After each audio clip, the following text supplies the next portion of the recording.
पीठ पीछे कुछ भी कहना तो बहुत आसान है, अभिषेक के सामने कह सको औकात होनी चाहिए। इस कम उम्र में बहुत दुश्मन बना दिए, नहीं पता है कि आपके बीच से कब चले जाए। अभिषेक भाई आप हमारे शीश के ताज हो, आप ये मरने मरने की बातें ना किया करें प्लीज। आपके दुश्मन हमारे दुश्मन हैं। आपकी तरफ आने वाली गोली को सुरेंद्र यादव अपनी छाती पे झेलेगा, ये भी किसी से कम नहीं है। तो जितनी तुम्हारी लंबाई है उससे दुगना जमीन में गाड़ देगा। कहता हूं कि ये मूवमेंट सिर्फ जाटुओं का मूवमेंट नहीं है, ये मूवमेंट फूले, साहू, अंबेडकर, पेरियार और ललई सिंह यादव का मूवमेंट है। मेरे इस देश के पिछड़े वर्ग के समाज के लोगों को भी समझना पड़ेगा।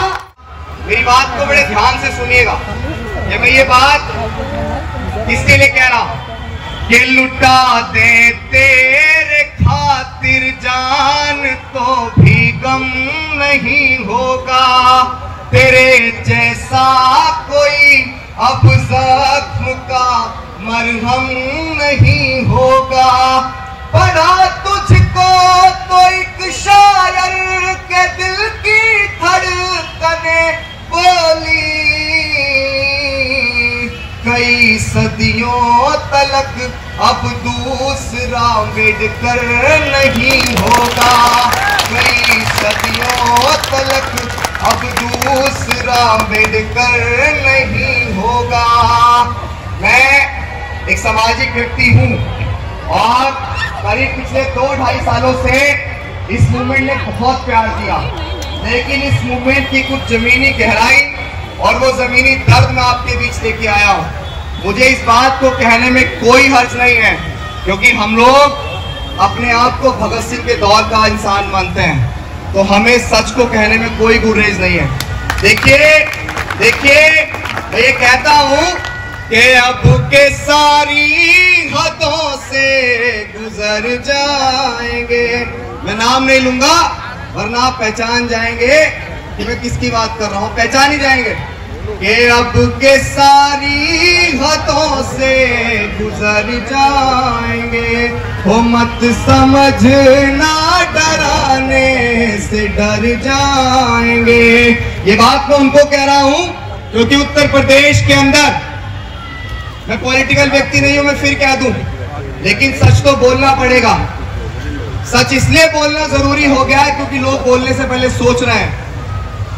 उत्तर प्रदेश के अंदर वो एक मसीहा जिसने इस देश में रहने वाले करोड़ों लोगों की जिंदगी बदली, और खासकर महिलाएं जिनकी संख्या किसी जाति के आधार पर नहीं मापी जाती है, जिनकी संख्या सर समाज में है, उस महिला को अगर सम्मान की जिंदगी किसी ने दी तो वो बाबा साहब अम्बेडकर ने दी, और बाबा साहब अम्बेडकर ने ही हिंदू कोड बिल की वजह से अपने कानून मंत्री के पद से इस्तीफा दिया था। और आज उसी रहबर की जयंती मनाने से उत्तर प्रदेश के अंदर कहीं ना कहीं रोका गया। मैं इसीलिए बोल रहा हूं कि अब के सारी हदों से गुजर जाएंगे। हो मत समझना डराने से डर जाएंगे। वो मौत के नाम का खौफ देता है क्यों, मौत जिस रोज आएगी मर जाएंगे। वो मौत जिस रोज आएगी मर जाएंगे। ये मुझको जालिम का तरफदार नहीं लिख सकते, ये मुझको जालिम का तरफदार नहीं लिख सकते, कम से कम वो मुझे लाचार नहीं लिख सकते, और जान हथेली पर लिए जो बोल रहा हूं सच, उसे इस देश के बिकाऊ अखबार नहीं लिख सकते, उसे इस देश के बिकाऊ अखबार नहीं लिख सकते। मैं ये समझता हूं कि आज इस देश में जो मीडिया है वो बिकाऊ है, इस बात को कहने में मुझे कोई गुरेज नहीं है, कोई गुरेज नहीं है यार। कुछ लोग कहते हैं कि नौजवान नौसिखिए होते हैं, कुछ लोग कहते हैं कि नौजवान नौसिखिए होते हैं, तो नौजवान तो भगत सिंह भी थे, नौजवान तो शहीद अशफाक उल्लाह खां भी थे, जिन्होंने देश की आजादी के लिए उस उम्र में मुकदमे झेले जिस उम्र में खेलने कूदने की उम्र होती है। हंसते हंसते फांसी के फंदे को चूम लिया, तो मैं तो भाई गांधी बन के मरना पसंद नहीं करूंगा। मैं भगत सिंह बन के मरना पसंद करूंगा। चढ़े महापुरुषों के चरणों में मुझे वो फूल बनना है। चढ़े महापुरुषों के चरणों में मुझे वो फूल बनना है और कड़े मनुवाद की छाती पर मुझे वो त्रिशूल बनना है और कड़े मनुवाद की छाती पर मुझे वो त्रिशूल बनना है। आज अगर हम लोग कहते हैं ना कि हम बाबा साहेब अम्बेडकर के मिशन के सच्चे अनुयायी हैं, तो अगर आप बाबा साहेब अम्बेडकर के अम्बेडकरवादी मूवमेंट के सिपाही बन रहे हैं ना सर, तो पहले मनुवाद को छोड़ना पड़ेगा। बाबा साहेब अम्बेडकर की 22 प्रतिज्ञाओं को अपनाना पड़ेगा। और अगर आप उन्हें त्याग कर कहते हैं कि हम अम्बेडकरवादी है, तो आप अम्बेडकरवादी नहीं, आप झूठे अम्बेडकरवादी हैं। और ये मूवमेंट मैं इस भरे मन से कहूंगा, ये मूवमेंट किसी एक जाति का मूवमेंट नहीं है, ये मूवमेंट किसी एक समाज का मूवमेंट नहीं है। मैं जिस समाज से आता हूं, ये मूवमेंट सिर्फ उस समाज का मूवमेंट नहीं है। मैं खुल के कहता हूं कि ये मूवमेंट सिर्फ जाटुओं का मूवमेंट नहीं है।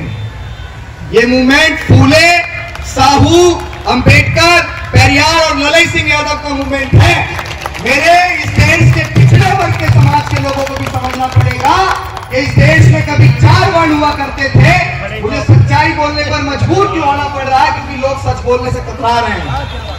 लोग सच बोलने से कतरा रहे हैं, इसीलिए मैं मजबूर हो रहा हूं सच बोलने पर। इस देश में 4 वर्ण हुआ करते थे, ब्राह्मण, क्षत्रिय, वैश्य, शूद्र। मैं किसी भी समाज को गलत बोलने नहीं आया हूं इस मंच पे, ना मैं बोलूंगा। बाबा साहेब अम्बेडकर को मानने वाला वो हर व्यक्ति बहुजन है जो इस भारतीय संविधान में अपनी पूर्ण आस्था रखता है, चाहे वो किसी भी समाज से है। और वो मेरा अपना व्यक्ति है जो भारत के संविधान में अपनी पूर्ण आस्था रखता है। मैंने होली पर रंग नहीं उड़ाया साहब, मैं दिवाली पे घर को सजाऊंगा।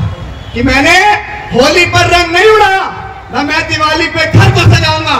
और 14 अप्रैल 1891 को हमारे रहबर ने जन्म लिया था, तो मैं तो अम्बेडकर जयंती को ही हर वर्ष बड़े धूमधाम से मनाऊंगा।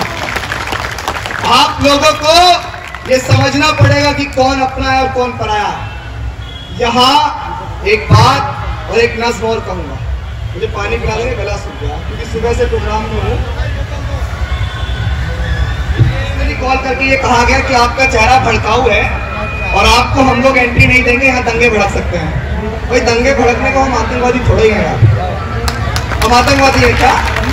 इस देश में सच बोलना, इस देश में बाबा साहेब अम्बेडकर की मूवमेंट का प्रचार प्रसार करना, माँ बहनों के सम्मान की अगर रक्षा करना, बागी हो जाना है, तो कहता हूँ बागी हूं मैं भाई, कहता हूं। और मैं अपनी माता बहनों से भी यहाँ कहूंगा, आज इस देश में सरकारें आपकी अस्मत नहीं बचा पा रही। जब आपको लगे कि कोई आपका पीछा कर रहा है, जब आपको लगे कोई आपको परेशान कर रहा है, जब आपको लगे कोई प्रशासन, कोई सरकार आपकी मदद नहीं कर रही है, तो सामने वाले को निपटा देना, आपका भाई देख लेगा। आपकी जान से बढ़ के हमारे लिए और कुछ नहीं है। जय भीम, जय भीम।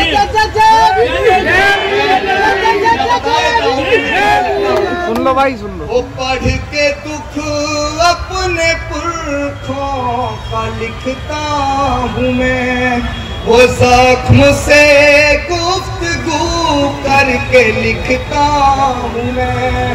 वो दर्द गाने को भी हौसला चाहिए, जहाँ हथेली लिए दर्द लिखता हूँ मैं। वो चाहते लिए दर्द लिखता हूँ मैं।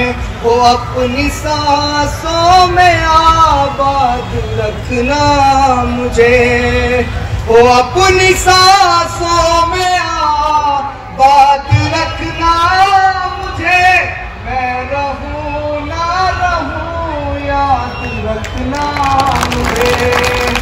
ये बात मैं इसलिए कह रहा हूँ कि इस कम उम्र में बहुत दुश्मन बना दिए, नहीं पता है कि आपके बीच से कब चले जाए।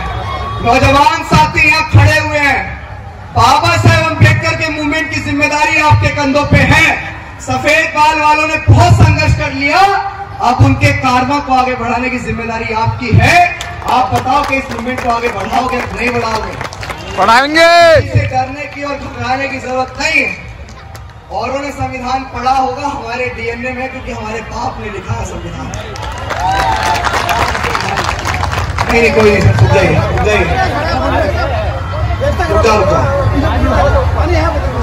बहुत सारे लोग बहुत सारी चीजें बोलते हैं, पीठ पीछे बोलते हैं। देखिए राह में खतरे भी हैं मगर ठहरता कौन।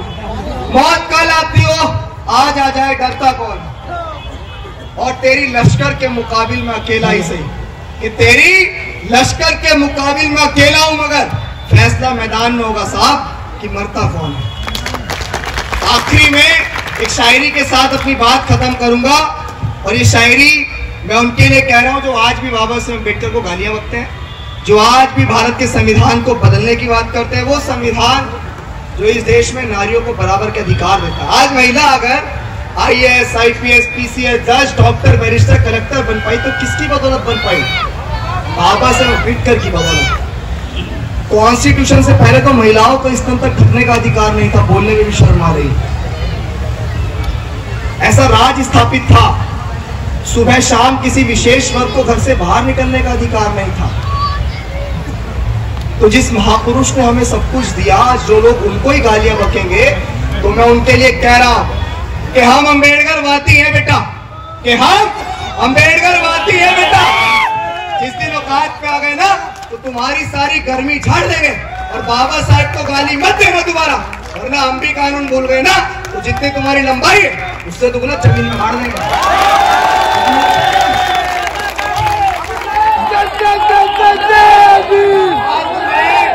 बात में कुछ बात हो, वो बात होनी चाहिए, जीत होनी चाहिए या मात होनी चाहिए। और पीठ पीछे कुछ भी कहना तो बहुत आसान है, अभिषेक के सामने कह सको औकात होनी चाहिए। भाई को पासवर्ड क्या था? 78 अभिषेक भाई के लिए एक बार जोरदार ताली मार देंगे, जोरदार तालियां। अभिषेक भाई आप हमारे शीश के ताज हो, आप ये मरने वरने की बातें ना किया करें प्लीज। आपके दुश्मन हमारे दुश्मन हैं। अरे कोई ताली तो बजाओ। आपकी तरफ आने वाली गोली को सुरेंद्र यादव अपनी छाती पे झेलेगा, ये भी किसी से कम नहीं है। अरे कोई ताली तो बजाओ।